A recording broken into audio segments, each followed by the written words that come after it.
Je vais vous parler aujourd'hui d'aide à l'investissement outre-mer. Tout d'abord, avant de commencer, je vais faire un petit historique. Pourquoi parle-t-on aujourd'hui d'aide à l'investissement outre-mer? Pourquoi est-ce que l'outre-mer a besoin de cette aide? Déjà, c'est une politique initiée par l'État depuis les années 1950.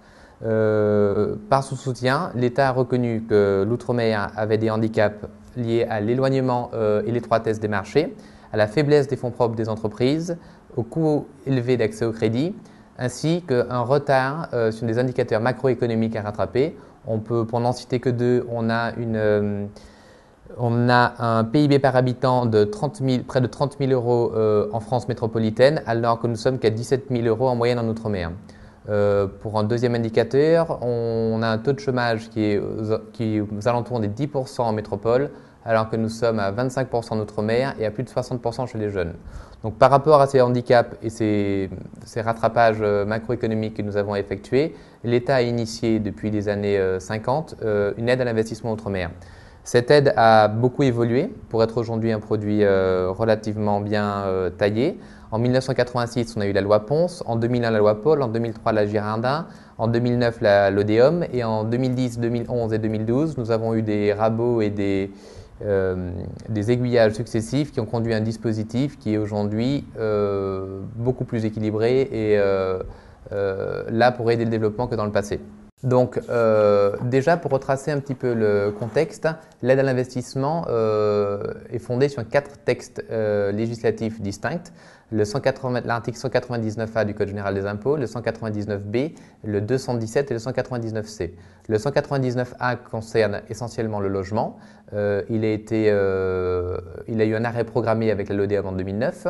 Devait se succéder au 199A le 199C qui concerne le logement social. On voit effectivement en 2012-2013 de plus en plus d'opérations, mais qui sont loin d'avoir comblé la perte faite par la disparition du 199A.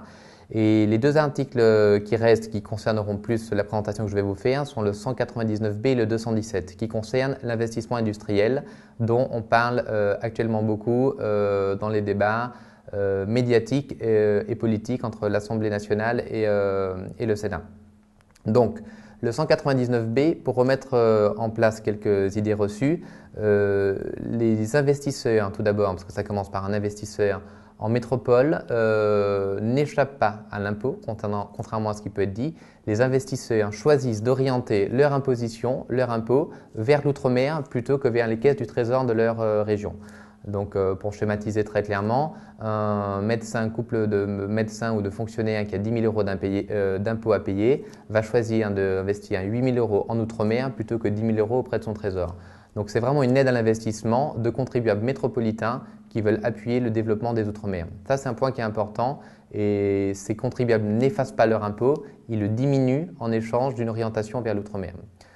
Ça, c'est d'un point de vue investisseur. Cet argent qu'ils auront investi, à quoi il servira? Il servira à aider des entreprises en outre-mer, essentiellement des petites entreprises à 90%, des artisans, des agriculteurs, des sociétés dans le tourisme, dans l'industrie et dans le BTP, à financer une part de leur investissement.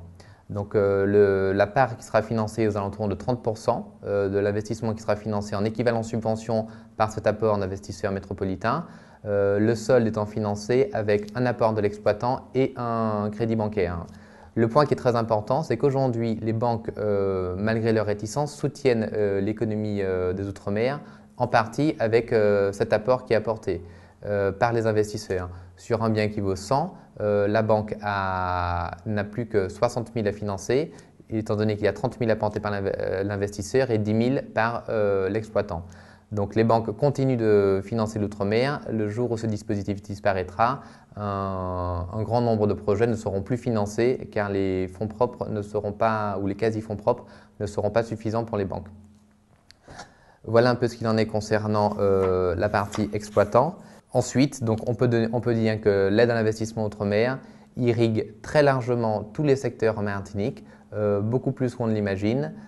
Chaque Martiniquais est indirectement concerné par l'impact de l'aide à l'investissement. Pour ne citer que quelques exemples, dans les services de collectivité, tout ce qui est lié au ramassage scolaire ou au ramassage des ordures est en partie financé grâce à l'aide à l'investissement outre-mer. Dans l'artisanat, il y a plus de 1500 entreprises d'artisans aujourd'hui qui peuvent exercer leur métier grâce au financement dont ils ont bénéficié avec l'aide à l'investissement outre-mer. Dans l'agriculture, une grande partie des petits agriculteurs peuvent aujourd'hui se mettre à jour et se développer avec cet outil de financement. Dans le tourisme, l'industrie ou la pêche, c'est la même chose. C'est vraiment un outil qui est là pour appuyer et aider surtout les plus petites entreprises. Voilà un petit panorama rapide de ce qu'est l'aide à l'investissement outre-mer et qui est un outil précieux que nous devons impérativement préserver. Il y aura beaucoup de discussions dans les mois à venir sur la remise à plat pour 2014 de cet outil et chaque Martiniquais doit avoir conscience que ce n'est pas réservé à une élite, ni d'investisseurs, ni d'exploitants. De manière directe ou indirecte, c'est l'ensemble de la population qui est concernée.